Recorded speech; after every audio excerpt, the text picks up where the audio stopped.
Welcome into the Action Network podcast, here for NFL Best Bets Week 2. Brendan Glasheen, joined by our Action Network NFL analyst, Brandon Anderson. Not a great Week 1, Brandon. Let's just get this out there now. Quickly, what went wrong after a rough Week 1? Yeah, it wasn't great. 9 bets. We came away just about 4 units down. We'll get it back. We'll be fine. But Panthers Island did not go well for us. Jets Island on Monday night did not go well. I think Green Bay, Seattle, we got a little bit of a tough beat on both of those. Even hit one of those. We're only just down a little bit on the week. So, it's Week 1. You can't overreact. I overreacted a little bit on Sunday. It's hard. You get stuck in the moment. It's a long season ahead. We're going to make some bets, especially here. I'm going to bet a lot of long shots this season. So you're going to have some swings, but we'll come out ahead at the end. So, yeah, let's get it back in Week 2. The structure of these episodes each week, Brandon will bring his best bets for the upcoming slate, starting over the weekend, possibly Monday night. We'll get to a look-ahead line later on. Brandon identifies a game he likes now in week number 3. You can find Brandon Anderson in the free award-winning Action Network app, where he'll track his picks from the podcast, futures, awards, etc. And we'll have more on this as we go through, because I think it's important to note if you are a new listener. And we expect new listeners throughout the year, so we appreciate you finding us. Okay, without further ado, we have 4 best bets from Brandon for Week 2. Number 1. Well, look, we didn't have a great Week 1, but the one easy, clean bet we hit, we got to go back to the well. We went Steelers under last week. Let's do it again. Steelers, Broncos, under 36.5. Let's get ugly right out of the gates. Pittsburgh's defense obviously is the standout unit here, especially against Bo Nix. Like, I got to say, only one game. Bo Nix does not look like an NFL quarterback to me. He's floating balls. I think he could have had a bunch of interceptions last week. Justin Fields, I don't know that went great, but we're doing it again. No throws in the middle of the field. Apparently, Arthur Smith says by design. We'll see about that. No Russell Wilson revenge game. But look, you hear Steelers, Broncos. Nobody needs to tell you. You want an under. Like, I don't need to make the case. You know these teams aren't going to score very much. The problem is it's 36.5. So that's the thing I'm going to focus on here. Tomlin early season road under September, October. We did that last week. 67% to the under. Looks like we might have like a windy day here. 64% to the under and windy games. And then week 2 unders, 40 or below. 46, 21, and 3 to the under, 69%. And since November 2019, unders at 37 or below. We're there. 34, 12, and 1 to the under, 74%. This is one we did all last season too, Brandon. They cannot drop these low lines low enough. Now I paused because 37 is our last key number on the way down. We do land at 37 a lot, and we missed it. We're 36.5 now, so I thought, all right, maybe we can't. Maybe we missed it. But I looked, and in that trend, 47 games, only 6 times did we land within 2.5 on either side of that 37. So, and actually no 37s at all. So I'm not going to be thrown off by it. You know you want the under in this game. You know you don't expect points. Don't overthink it. Under all the way. Steelers, Broncos. Get the best number you can, but I'll take the under 36.5. 10 to 15 mile per hour winds on Sunday afternoon in Denver. 4:25 start. I mean, when I think of those two teams, I think of Tim Tebow and Demaryius Thomas. That's just my 2 cents. Let's go to pick 2, please. We're going to go to team total. We are. I'm going to take the 49ers team total, and we'll go over on this one. Over 25.5 at my Minnesota Vikings. And a little bit of Vikings flavor on this one. So look, we saw the Niners on Monday night against our Jets pick. Good reminder that the Niners are really good. I think every bit as good as the Chiefs until proven otherwise. Even though Christian McCaffrey, we don't know if we're getting him in this game either. They didn't miss a beat. Jordan Mason, suddenly like a star running back. The Niners scored 8 straight possessions against a really good Jets defense that had been top 5 DVOA 2 years in a row. So now, Brian Flores' defense. Brian Flores has been great against bad quarterbacks and against bad offenses like the Giants last week. That's where Brian Flores and the defense cook. But if you look last year, I didn't have to look too hard to figure this out as a Vikings fan. When the Vikings play a top half of the league offense by DVOA last season, they were 2-7 straight up. One of those wins was against early season Love before we got things going. The other win was against these Niners, but no Trent Williams, no Deebo Samuel. Trent and Deebo are playing this week. We know how good they are with Trent. In those 7 losses to top half of the league DVOA, which, by the way, the Niners are clearly top half. They're number 1, pretty much. Minnesota allowed 30 points a game in those 7 losses versus 15.8 all the rest of the games in their season. That's the difference. Brian Flores is going to muck it up. He's going to make it ugly. He's going to bring all the blitz. And it works. If you don't have a line and you don't have a quarterback and you can't figure stuff out and your weapons can't break things, oh no, none of those things are true about the Niners. I think that this offense, healthy now, even if whether McCaffrey's there or not, I'm going to pick apart this defense if that Flores rush does not get home. And based on what we saw on Monday night, I don't think it gets home. So, a couple numbers for you here. Niners last year won 14 games. They scored 24 or more every single one of their wins. We need 25 and a half. They scored 27 or more, all but one of those. So I love this team total. I think it's getting suppressed by the overall under or the overall total for the game. In their wins last year, they averaged almost 33 points a game. They had 30 or more, 10 out of the 14 wins. So, I got to do it. A little escalator here, over 29 and a half. So 30 plus points is plus 210. We'll sprinkle that a little bit as well. If you want to go all in, 6 of their 14 wins had 34 or more points. You can go 34 plus for plus 425. Just a tiny little bit on that.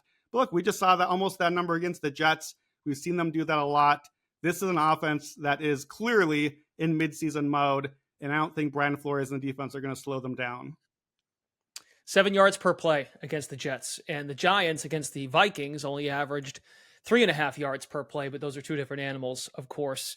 And you mentioned it, no McCaffrey. We think we're going to see Jordan Mason again, but that does not concern you. 10 explosive plays, 10! I know the 8 scoring drives is huge, 8 consecutive scoring drives, but the 10 explosive plays, that might have more to do with San Francisco, with all due respect to the Jets. I know they struggled, but Kyle Shanahan, 5 months to prepare. They probably have a scout ready on the Giants. So good luck, Dayball and company.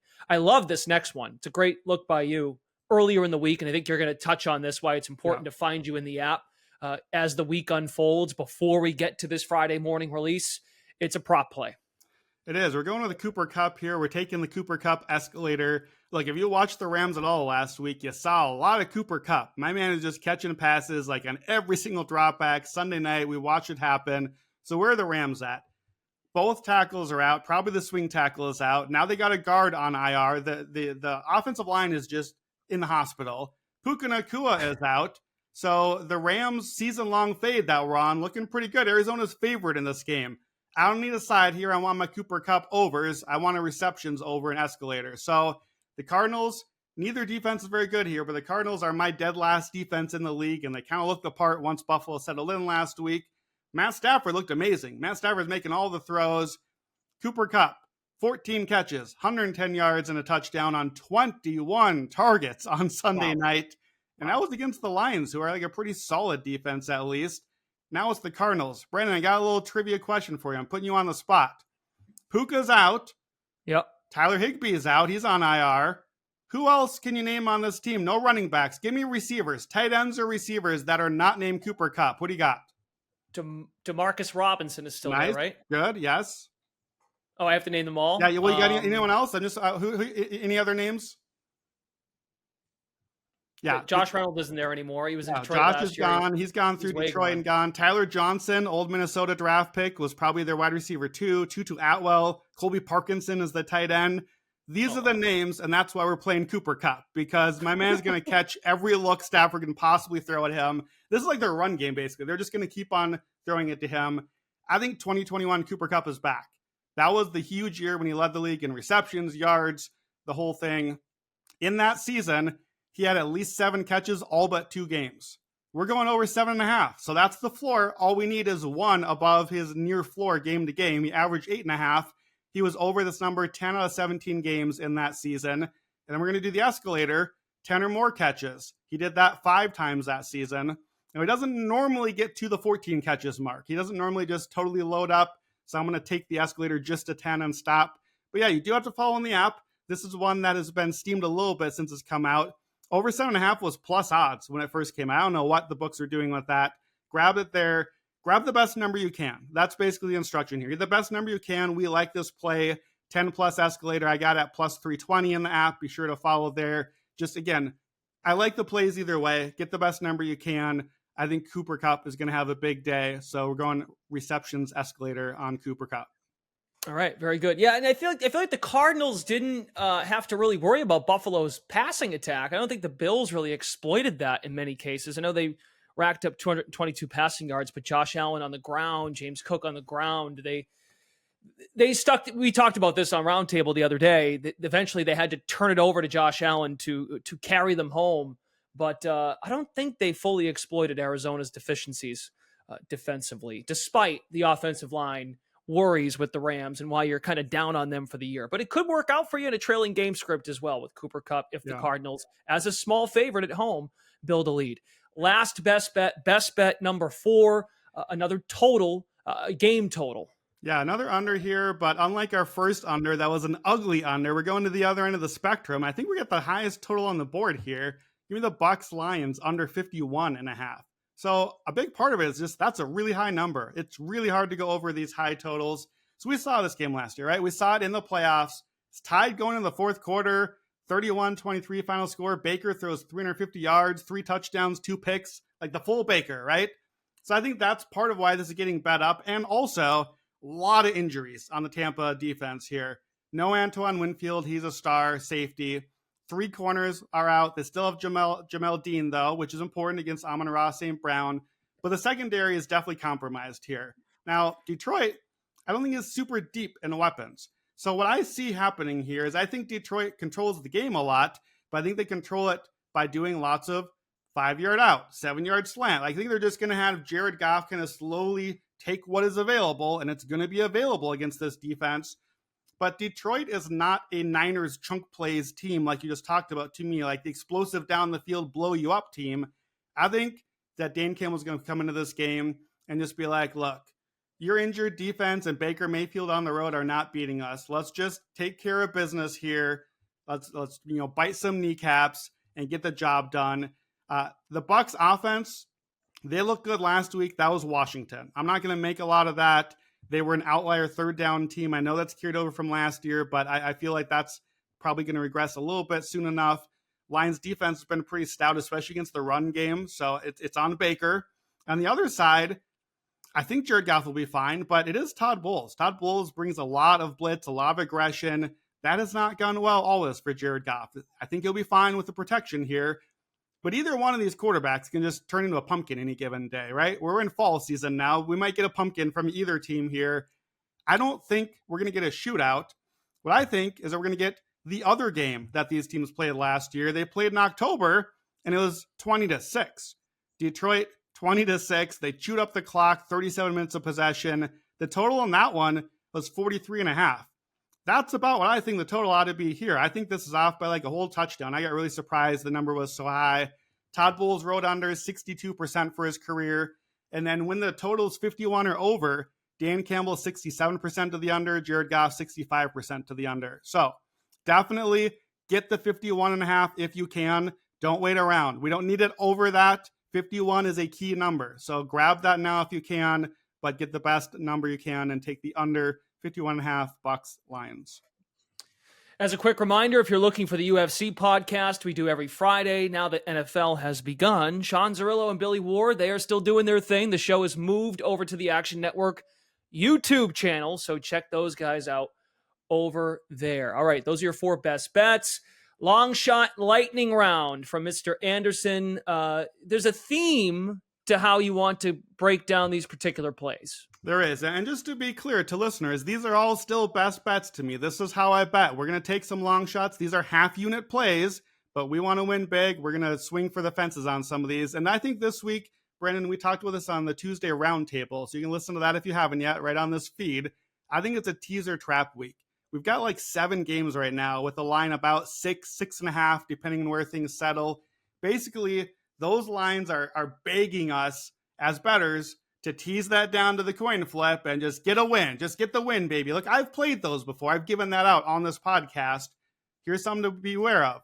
Road favorites by 6 or 6.5 points are only 54% fading those teams. So if you back a team that is the home 6.5 underdog, 54%, that already is 2-0. Arizona last week and Denver last week, they both covered by half a point, but they covered as the underdog in that spot. And importantly, about a third of those underdogs win outright. So if you play the money line, there's about a 15% ROI in the money line. And if you just play the 6.5 dogs, 30% ROI over the last 2 decades. That is a monster number. And that is the trap that we're going to be aware of and bet against this week. Okay. All right. Very good. Are these overreaction lines too, as far as the books are concerned after 1 week? Is that I think part so. of it too? Yeah, I think that's really it. It's week 2 is overreaction week. And I think these lines have moved a little bit too far for reaction and then a little bit further for teaser protection. So let's jump in. And this is where we would maybe be looking to take the +6 to the +6.5. But because the trend I'm looking at, that trend is slightly positive playing the ATS. It's way better, though riskier, playing the money line. Brandon, I'm about way better but riskier. That's my style. So let's do this. First one, Bengals money line at the Chiefs, +210. Is Joe Burrow hurt? Is Jamar Chase ready? Is T. Higgins playing? I rewatched this game. I thought they got a little bit unlucky. They'll shake off some rust. Joe Burrow is an underdog, including playoff games, 15-3 against the spread. He's won 8 of the last 11 outright. If you play the money line in those games, 106% ROI. That's really good. We're going to back Joe Burrow. He's 3-1 straight up against Patrick Mahomes. All 3 of those wins as an underdog. You might be able to wait here. I think this line's going to rise a touch, but 200 or longer, I got it at +210 today. That's the Bengals. That's one. Next one, Sunday night in Houston, the Chicago Bears, +240 on the money line. I make these teams pretty close to even. I think the defenses are similar. Chicago's looking pretty good. Houston's offense, obviously a little bit better. I think Chicago can hold up against the pass rush. Those tackles can do their job. I think Chicago's defense can hold up. I think we have a possible narrative swing here. Everybody loves CJ Stroud. And boy, do we love to dump on Caleb Williams for how bad it looked in 1 week. It's just 1 week. It's overreaction. Caleb Williams lives for these primetime moments. I can see him having a good game here. And we talked on Tuesday, Brandon, about that Sunday night, Monday night get right teaser, right? And we know Kirk's not beating the Eagles on Monday night. We'll talk about that one on Sunday. So if we're getting an upset on one of these two, maybe it's the Bears +240. So those are my first two. Any thoughts on Bears or Bengals? Bengals get the Niner. Oh, no, pardon me. I'm thinking of a different matchup. Yeah, the Bengals, they get the Washington Commanders next week as a 7-point home favorite. And the Bears are dogs again next week visiting Indianapolis. This is a big game for Caleb. Big game for the.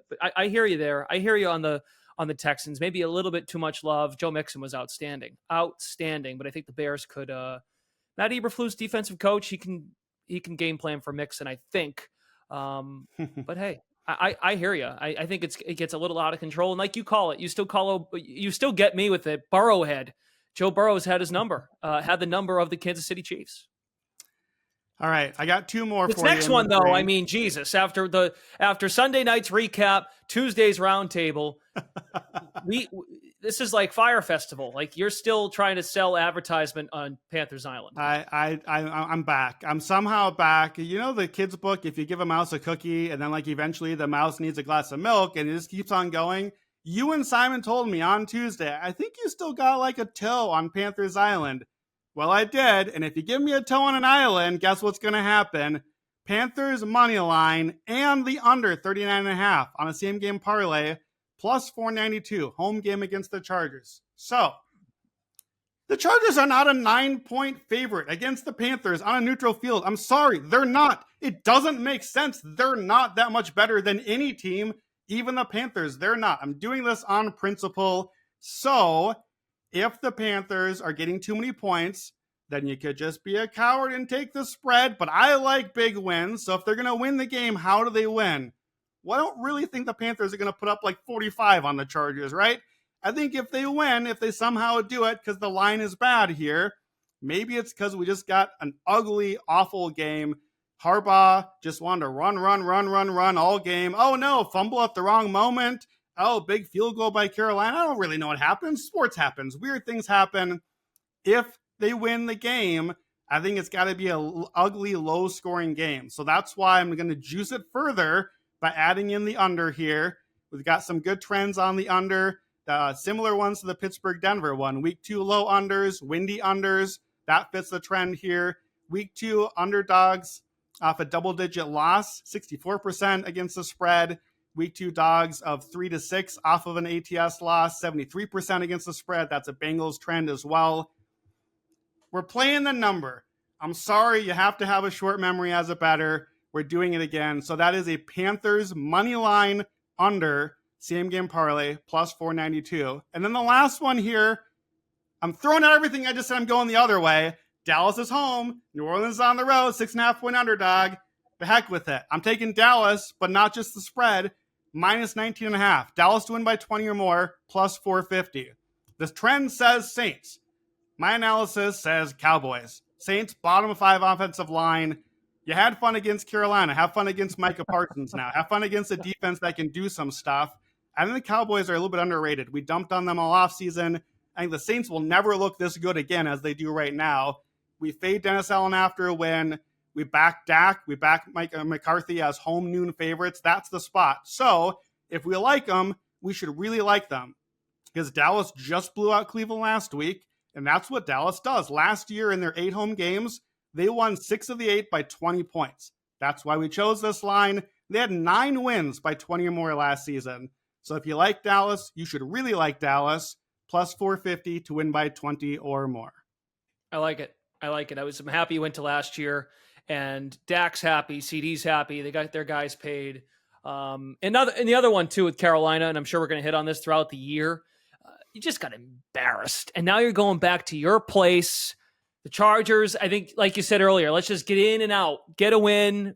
Nice soft landing to open the year. Raiders, Panthers, got to keep up with Kansas City if you want any hope for a division. Get in, get out.